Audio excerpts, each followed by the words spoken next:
Welcome to Behind the Ticker. I'm Brad Roth, Chief Investment Officer of Thor Financial Technologies and Portfolio Manager of THLV, the Thor Low Volatility ETF. Behind the Ticker uncovers the inner workings of the ETF industry. We will interview portfolio managers and ETF service providers to dive deep into their work lives and their businesses. We will learn the inner workings of their strategies and what drives them as they continue to grow their company. Many of these individuals are entrepreneurs and will have unique and compelling insights to share as much goes on behind the ticker. Please note, nothing in this show is investment advice, and it is meant solely for educational and entertainment purposes only.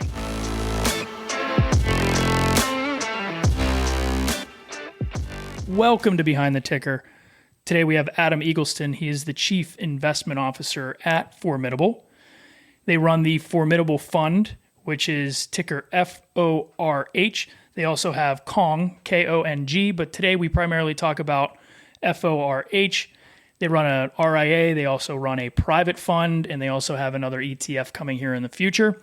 So you're going to learn a lot about the firm. You're going to learn a lot about FORH in particular and how that could fit well inside your portfolio. I think specifically as something that's a little bit uncorrelated and more as an alternative to fit a holistic model portfolio. So I hope you enjoy this conversation with Adam Eagleston. Adam, welcome to the show. Brad, thank you so much. It's a pleasure to be here. So we have Adam Eagleston today. He's the Chief Investment Officer at Formidable. And before we jump in, we're going to talk about their ETF, the Formidable Fund with ticker FORH. But before we do that, let's talk about, Adam, can you give us your background and kind of how your career progressed to get into the position that you are today? Yeah, of course. I got started, I guess, early. Was one of the few people who kind of stuck with their college major all the way through. Both of my parents were teachers, so my knowledge of the stock market came from winning a stock market competition when I was in sixth grade or something like that. So kind of always knew that's what I wanted to do. First job, I worked for a CPA firm coming straight out of college, and ultimately ended up more on the manager research side. I was the CIO of a pretty large trust company in Memphis, and we did due diligence on all kinds of asset managers who ran SMAs for us. So got to see kind of all ends of the continuum: value, growth, quant, story stocks, all that kind of thing. So did that for a while, and then in 2012 ended up pivoting and going to work for one of the managers that we followed, a firm here in Cincinnati where I'm based called Opus Capital. Which was founded by a husband and wife team, Jackie and Len Hausler, who, to their credit, were one of the earliest firms to really do a kind of a quantamental approach, which I really liked. In 2013, they turned me loose to work on a small cap dividend strategy for one of our clients, which I thought was really interesting, and that's really informed a lot of the bottom up framework that we use here at Formidable. In 2018, we were lucky enough to launch an ETF. We were sub-advising that. And in 2019, essentially Opus split in two. The institutional side where I work was divested. And ultimately, we ended up losing that sub-advisory business for the ETF, which didn't make me really that happy. So I turned in my resignation shortly thereafter and was in the office cleaning out my desk when I ran into Will Brown, who's the CEO of Formidable. And he asked me what I was doing, and I said that I had quit and was going home. And he said, well, why don't you come upstairs instead? So I went upstairs and got hired by Formidable. That was a few months before COVID hit. Will, to his credit, really saw a lot of that coming, and our private fund did really well in 2020. And then we really used that as somewhat of the launching point to get interested in ETFs. I had an affinity for those, and we greenlit those and started that process in 2020. And launched FORH in 2021. Yeah, no, that's great. And it's, you'd mentioned kind of working for that trust company and doing some SMA due diligence. I did that for a short while as well. And you really learn and understand so many different strategies. And I think it helps us as chief investment officers really build, kind of more robust portfolios. And so, I could not agree more with that. I think that's absolutely correct. Again, you see both ends of it, right? Like you kind of see what works, what doesn't work, and it just the insight you gain. And I think the other piece too, and not to disparage manager selection, but when you're ultimately the person in the seat making the individual selections, it's just a whole different level of accountability versus the manager selection piece of it. So that was the one thing for which I probably wasn't entirely prepared to live and die by the daily report card you got. Yeah. Yeah. That, over time though, you learn to stop looking at the daily report card Yeah, that's true. and just trust the strategy and know when it's going to work and when it's not going to work. And, I was a P&L watcher for far too many years. And I think, it's probably why my eyesight isn't so good anymore from staring at a screen for all that time. But so Adam, what do you like to do outside the office? I always like to hear people's hobbies, things that they enjoy, and then we'll kind of jump right back into Formidable and the firm.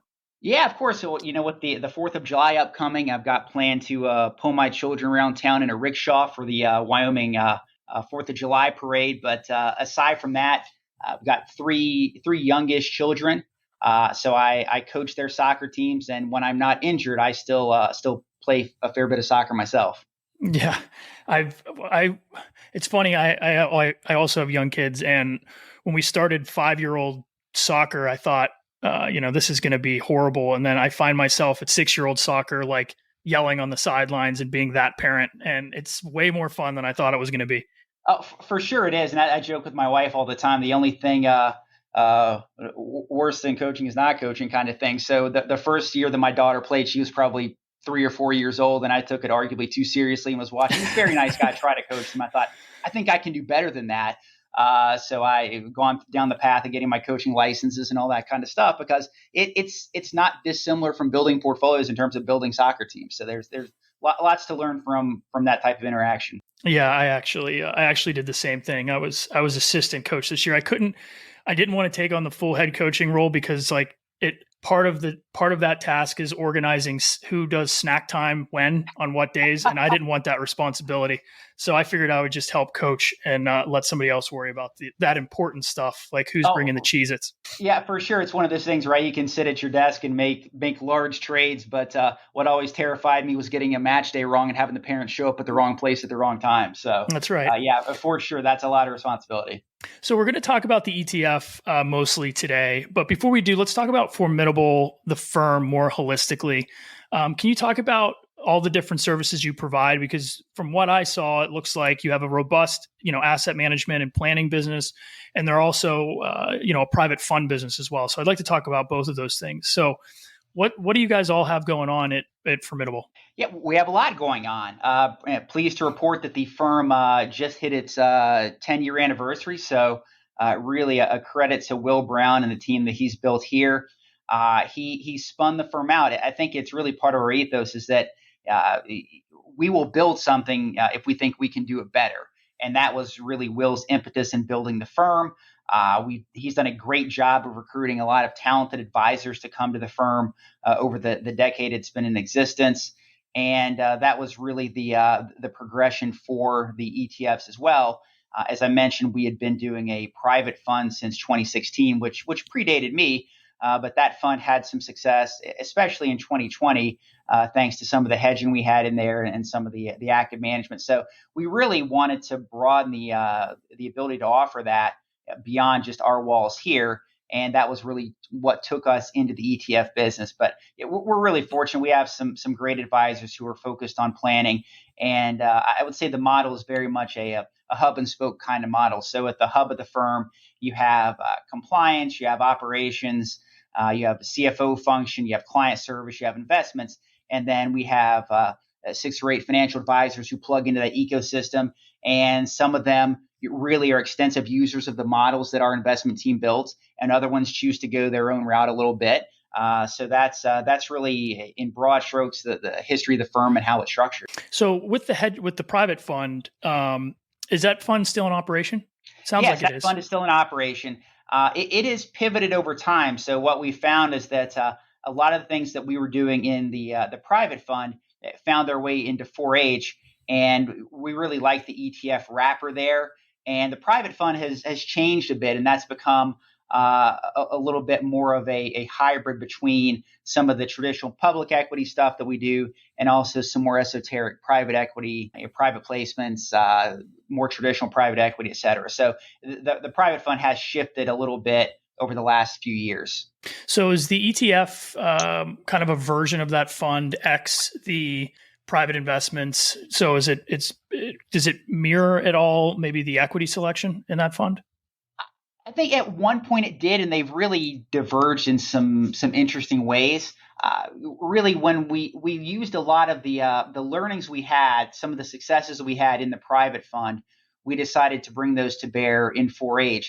And then we built the structure around that to a greater degree too. So again, if you think back to that hub and spoke model, what we found is that as we were putting models together for the advisors to use, that the more traditional pieces of it, you could find solutions there for the most part. Now, that's not to say that everything out there was perfect. And as I mentioned, there are often cases where we think we can do it better. And that's what's prompted us to launch additional funds. But what we found is that when you got to the alternative sleeve, that often you had very small pieces that you were allocating, and it just became administratively a little bit of a headache.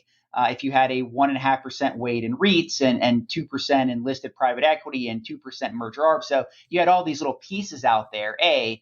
And B, what you also found is that if you were using ETFs, that often those were just straight passive options.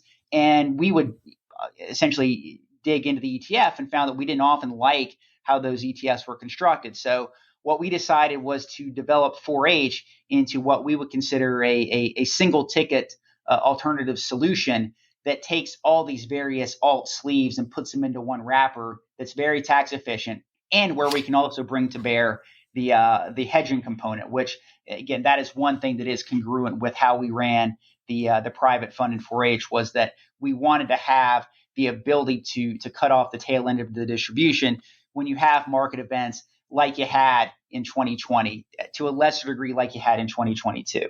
Right. So can you explain, the construction of 4H? What type of investments are clients and advisors going to see inside of there, and kind of just talk about the strategy as a whole? Sure. So the components are individual equities and options, and those are designed to reflect any number of alternative sleeves that we find attractive in terms of an overall investment profile. The fund itself is constructed from both a top-down and bottom-up perspective. I know you had a great interview with somebody in the risk parity space, to which I was listening earlier this week. And I would say there are aspects of the top-down component that are risk parity-ish. You also had the Black Swan guy, and we were talking. There are pieces of it that are a little bit like that too, in terms of trying to hedge some of the tail risks. So if you think about it, we look at the world in terms of 4 broad regimes that you can have, which is again sort of like risk parity. And if you think about the portfolio construction, we have 11 sleeves. So for example, you have a merger arb sleeve, listed private equity, a royalty sleeve, which the running joke in the office is that I love royalties as much as I love my family. So we really had to have some exposure there. And so those weights in the relative sleeves are determined by the top-down view within broad parameters. So if we think that we're going to go into more of a risk-on environment, it will amplify the exposures to what we would consider the higher beta portions of that, or the companies that might benefit from inflation, metals and mining, commodity stocks, things like that. Whereas in an environment like we have now, based on the top-down view, we're a little bit more defensively structured. So again, I think of it kind of like a soccer team, since that's my background. But it's the case where right now the structure, we've got a few more defenders on the field. And then you think about the hedges as being like the goalie. Yeah. So as far as that framework is concerned, when you're doing that analysis, how are you deciding internally what regime you think we're either in or heading in? Is that something that you have a process for, or is that done by investment committee? That's definitely a process, and it is very committee oriented. So Will and I are the co-PMs on the fund, so we work together very closely on that, but also leverage, again, we have a lot of really bright people here at the firm, and we do take input from them in terms of thinking through what our outlook is. So there's an investment committee, but it's really Will and I making the ultimate decision. In terms of how we think about the various factors, if you will. So broadly speaking, we're trying to determine, and this is, again, it harkens back to risk parity, from both an absolute level and a rate of change perspective. What does growth look like and what does inflation look like? And we kind of break that down into 7 different categories. So we're looking at inflation, GDP growth, Fed policy, interest rates, credit spreads, stock multiples, and earnings growth. And then we put those on a continuum, and that can range from more negative all the way to more positive. And what we found is that really recently, at least, most of our indicators have been in the more negative camp. That really helped us in 2022 as we navigated that environment, and clearly in 2023. It hasn't worked as well. So again, to your point about not checking the tracking sheet every day, certainly it's one of those things that you want to be confident in the process, and we remain convicted that over the long term, we're going to be more right than wrong as we get these things on the continuum. But there are periods of time when animal spirits take hold, and I think that's what we're seeing right now. Yeah, no, I couldn't agree more. I think, you guys definitely aren't the only ones holding the view that defensive positioning is probably warranted. I have an interview with Michael Gade that came out before this interview, and he talks about his indicators were all risk off, but his rotation was into bonds, long bonds in 2023, or I'm sorry, in 2022. And he's like, look, the signal was right, but my escape valve was wrong. And, you never know what the market's going to bring you. But, and that's a great point, right? I mean, you think about the historical correlation among asset classes, and I mean, if you were to just have a time machine and say, look, this is what's going to happen, what do you think would do well? And you're anchored on those historical correlations. You could very easily make that case, which is for us why we prefer to use hedges, because those are mathematically a more assured way to do it. Now, there is a cost associated with that, and we're dynamic in terms of how we do implement the hedges. We tend to use puts on HYG. We find that correlation does tend to be higher, but the implied volatility is much lower.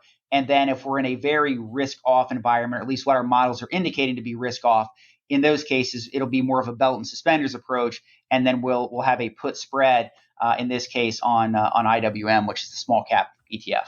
Got it. Makes a lot of sense. So I read on the fact sheet something called the OODA loop framework. Can you explain that, and how is that implemented? Yeah, of course. So it's observe, orient, decide, act, which is I think it was Thorpe's work. He was a fighter pilot, Boyd's work. So he was a fighter pilot who came up with this. It's essentially the way that they improved not only fighter tactics, but also, I think, plane development post-Vietnam. So essentially, you're trying to get through that loop faster if you can from a combat perspective. Now, for us, what we're trying to do is take a look at the factors that are there. So that's the 7 factors to which I alluded earlier, and take a look at what those rates of change are, where they're going, and can we get through that loop faster and make those decisions. As a smaller shop, we're clearly more nimble than a lot of others. So that informs the top-down piece. That the top-down piece is something that we're addressing on a monthly basis. I don't want to give short shrift to the bottom-up piece, because that's important too. My background was more on the small and mid-cap side. The fund gets categorized by Morningstar as mid-blend. In truth, it's more all-cap. We have a few larger cap names in there, but it definitely skews more towards the small and mid space. And within that part of the portfolio framework, we are very much focused on breaking the components of returns into their various pieces. So in our mind, there are 3 of those. You have yield, growth, and multiple expansion. One of our interns just updated a study that looked at the S&P, I think using Shiller's data going back to inception. I don't think we went back to inception, because I think that's 1870. So I think we went back to 1900 and looked at the different components of return. And what you find is that even though a lot of investors focus a whole lot on that multiple expansion piece, that really comes and goes decade by decade. Really, from our perspective, if we can get more of that total return from dividend yield and from companies that we think have good prospects for growth, we think that puts us in really good stead. So that really overarching philosophy is part of the bottom-up security selection. And then those stocks are the ones that make their way into the various sleeves. Yeah, that was going to be my next question. So we talked about kind of the four regimes, and so once a regime is identified, the how, is there are you running a screen for stock selection based off of these categories that you just mentioned? Is that how you're actually identifying what is going to go into the fund? Yeah, yeah, absolutely. Very, very much screen oriented. Now we're not dogmatic in terms of everything having to fit that screen. There are certain examples where something may come across your desk that's just too compelling. But on balance, the majority of the stocks that we own in the portfolio would be companies that pay a dividend where we think there is a good prospect for earnings growth. There are a few some of the parts things that make their way in there, maybe in the listed private equity sleeve or the merger arb sleeve. But on balance, most of the companies fit within that framework. So we talked about how investment decisions in terms of gets made, what goes in the portfolio. Now, when you remove something from a portfolio, is that going to be the same screen, or are there other decisions? A certain target, maybe something has met that you put in that's done well. Like how is the removal process? The other side of that coin work. Yeah, no, that's a great question. And it's something that I've given a short shrift actually in terms of describing the overall process. So we certainly set price targets for the names in the portfolio. And what you find is because there's an options overlay to this, I mentioned the hedging side of that. We also write calls to generate income. And we use that oftentimes for an exit strategy as well, especially if you see the implied volatility on an individual name relatively high. If it's getting near our target, we can write calls and either harvest that or have it called away, and we're perfectly fine with that. So we do set price targets, and those are cases of successes, right? Like that's the ideal scenario to exit a name. We also run a sell discipline that we review on a weekly basis, and this goes back to my small cap experience where oftentimes the narrative is the averaging losers kind of thing, and there's the famous Paul Tudor Jones losers average losers kind of thing, which I think was a little bit more germane for commodities, but based on my experience, that can hold true for smaller cap stocks too. So on a weekly basis, we're looking at what we would call our interval losers. So those are companies that have lagged the index by a wide margin. Likewise, we look at the big winners.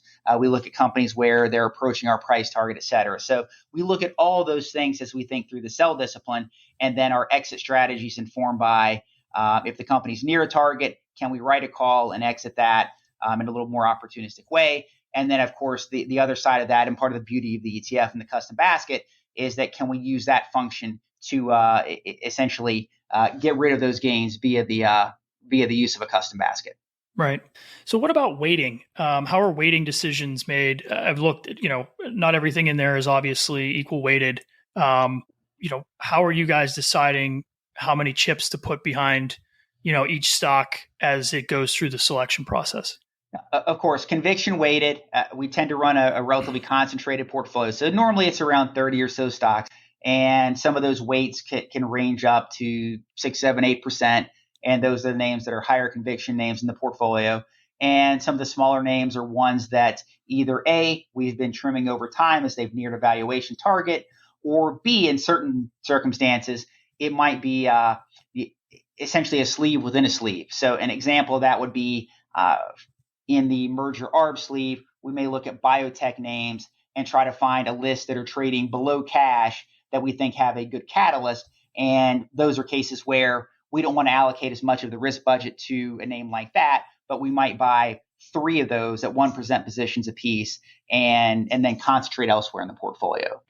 Got it. So how is the fund on a consistent rebalancing schedule, or it sounds like you're just going to let things run if they're working, remove things if they aren't. And so it's really a pure active strategy from that standpoint. But are you doing a consistent rebalance schedule, or is the portfolio just so active that rebalancing kind of takes care of itself? I would say the latter. Rebalancing takes care of itself. It is a truly active fund. So we know there are other managers out there who have more of a disciplined approach to rebalancing. We think that's great. That's just not how we run the portfolio. Again, most everything comes as a result of our weekly investment committee meeting. In the event that something falls outside of that and it's an idiosyncratic event, we'll address that as PMs and then work to either enter or exit that position in as judicious a way as possible. So let's talk about the hedges and also the calls that you write. Can the fund get net short ever, or is it going to stay kind of long only or net neutral? And then on the flip side of that, if you're buying call options, does the fund ever take on some leverage? No leverage. We use options just to manage the risk. And again, part of that risk is trying to manage the drawdowns, which the fund did well in 2022. The other piece of that is writing the calls to harvest income and as an exit strategy for some of the names. So that is really the extent of how we use the options in the fund. I think by prospectus we may be permitted to buy calls. That's nothing we've done. I suppose if you had a scenario where the market was massively, let's just say you had an event and the hedges were paying off massively, and you thought that there was an opportunity there that you could allocate to calls, but that's really nothing we've envisioned. Essentially, we view the hedges as providing capital to then fund a repurchase of the basket at less expensive prices. Got it. I misunderstood that. No, not at all. Yep, that makes sense. So if you're sitting down with, an RIA or an advisor that's either working at Formidable or hopefully outside as you scale this thing, how would you use this inside of a already existing diversified model portfolio? Where would you kind of bucket it, and what investments that might you typically see in there already would you suggest to maybe peel from to add exposure here? Sure. We've seen people bucket it in two ways. One would be as it was designed, which is the one-stop alt sleeve for a portfolio. And depending on the overall asset allocation, that could be between 5% and 20%. The other way that we've seen some people use it is because it's categorized as mid-blend and because you do have a relatively reasonable portion of the portfolio that is small and mid-cap. We have seen some people use it for more small to mid cap exposure, but you would certainly have some basis risk there because it's just not going to track that index particularly. To be perfectly blunt, it doesn't track any index particularly well, which is a blessing and a curse. So certainly a blessing in 2022 when you had during a down market, I think incredibly good performance versus a pretty large drawdown. And then obviously less good this year. But I think that speaks to essentially our ability to deliver uncorrelated returns here, despite the fact that the portfolio tends to be majority equities. Right. And I always find that question funny when I'm talking to an advisor about a model that we're running or our ETF, and they're saying, well, the tracking error is really high. And I said, well, yeah, if I'm going to create any alpha for you on the downside or the upside, we need to have some tracking error in there and add some diversification and non-correlated benefit, or else I might as well just buy the S&P. Yeah, absolutely. That's well said. I agree with that 100%. And that can make it challenging, but it's also why we think the fund is a great complement to where most investors are, right? I mean, we're at the point in the market cycle where the S&P is once again crushing everything. And it really is down to a handful of stocks, which I know you've had prior guests talk about that. And it's in the zeitgeist regardless where you look. But no, it can make it a little bit tougher sell. And a good friend of mine once said that really within your portfolio, there should always be one stock or one fund that you really don't like at any given time, because that's your diversifier. And I think that's really the role that we play. Again, to make it more of a soccer analogy, this fund is different. Everybody wants the striker fund, the fund that's glitz and glamour and story stocks and all that kind of thing. And I would view this fund as more like an attacking fullback, where when the opportunity presents itself, we'll get aggressive. But on balance, our job is to play a fair bit of defense. So I think it's maintaining that discipline that really helps this fund do what we want it to do.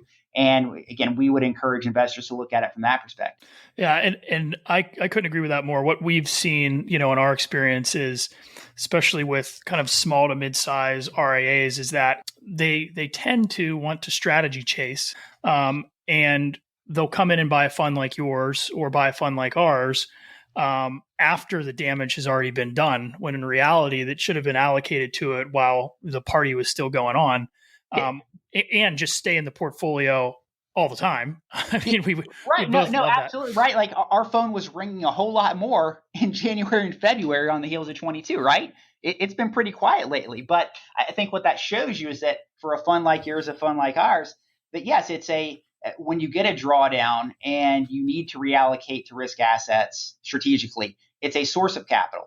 And then you opportunistically rebalance to it when it's out of favor. And maybe you're harvesting some gains in your large cap growth sleeve, and you're allocating to alts at a time like this, right? Like that's how a disciplined advisor would tend to use this fund. And we're lucky enough here to have a lot of great and disciplined advisors who are using the fund that way. Yeah, no, that's great. So outside of the advisors at Formidable, how are you guys approaching kind of marketing and distribution of the fund, right? That we talk about all the quote unquote hard stuff of making investment decisions and putting together a really unique and differentiated and robust strategy. But really it all comes down to, can we raise assets? And so how is marketing and distribution going, and what are some things that are working? Maybe what are some things that you still find to be a bit of a challenge? No, for sure. And one of my lessons from working at Opus was that this sounds Marxish, but it's important to control the means of distribution. So we were terminated from a couple of sub-advisor relationships there, and that really gets one to focus on, how do I distribute this myself? So from our perspective, clearly we have the Formidable RIA as a great source.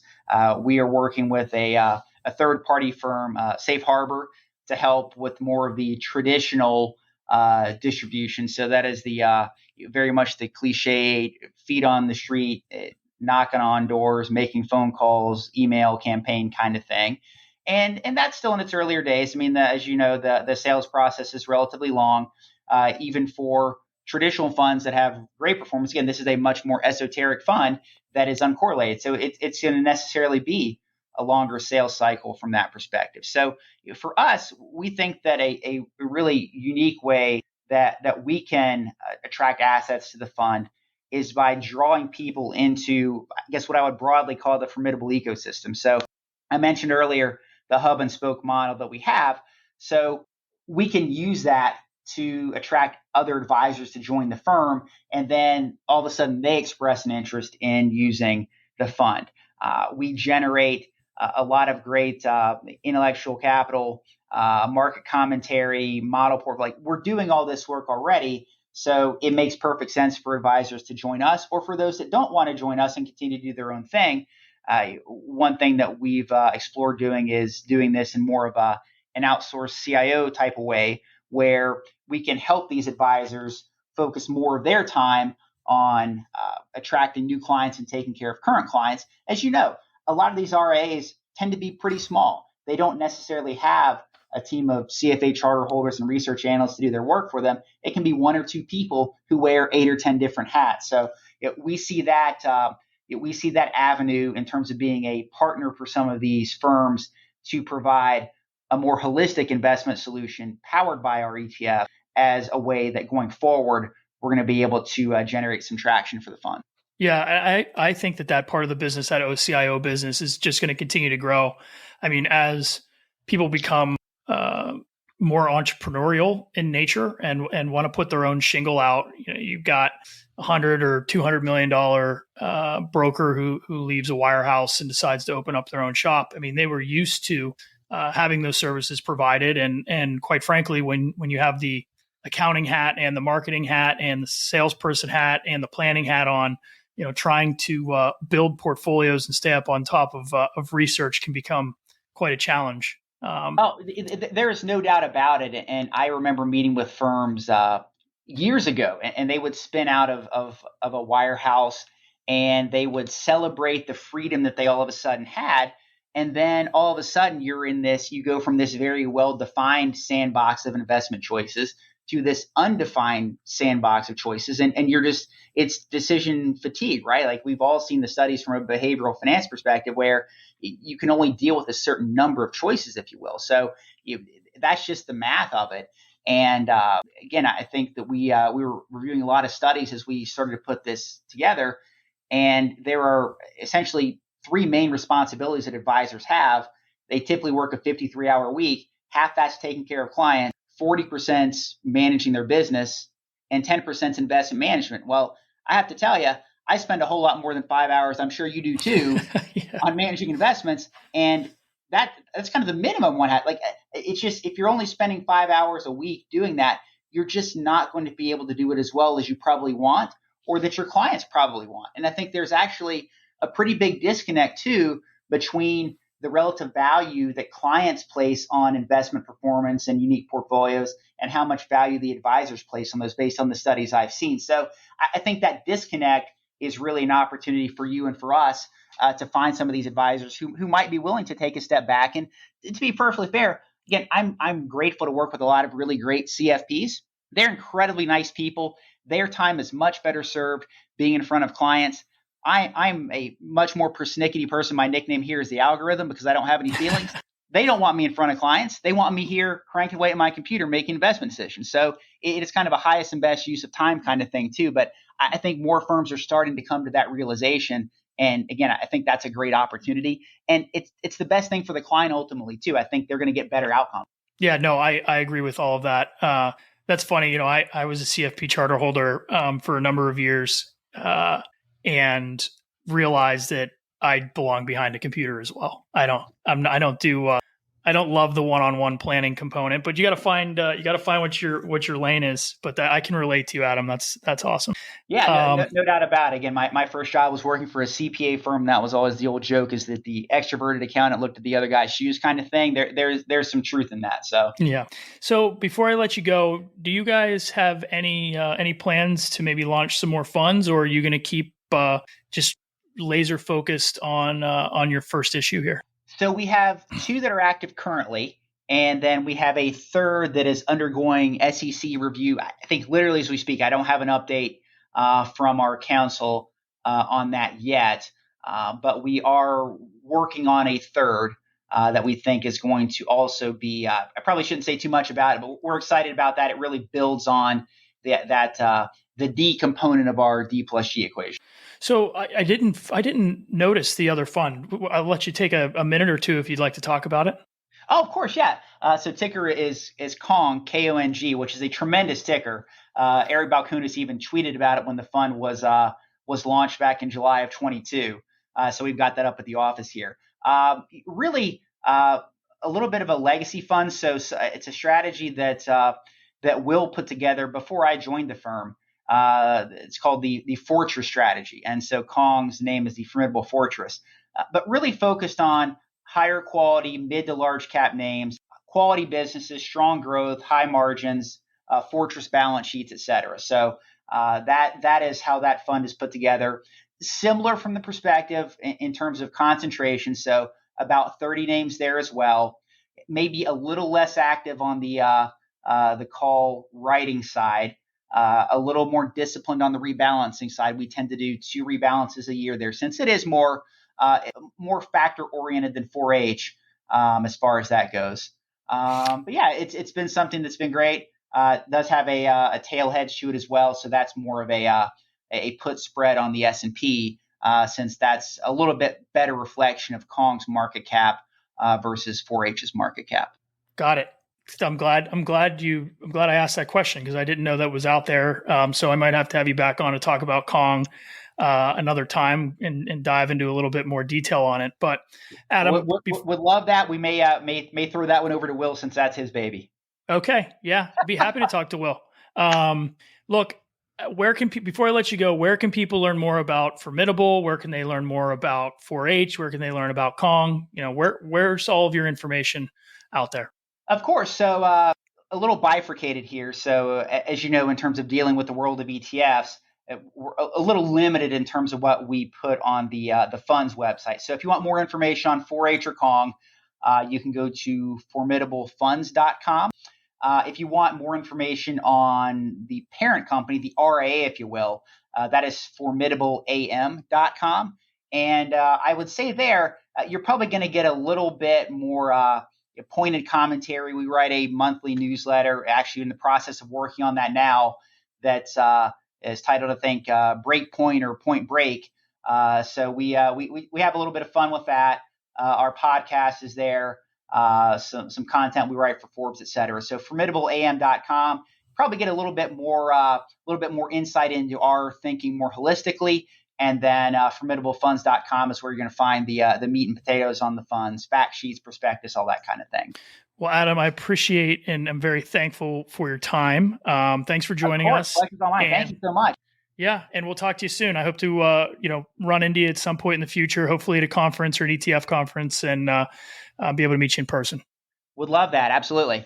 All right. Have a good day, Adam. All right, thanks, Brad. Take care. See you. Bye.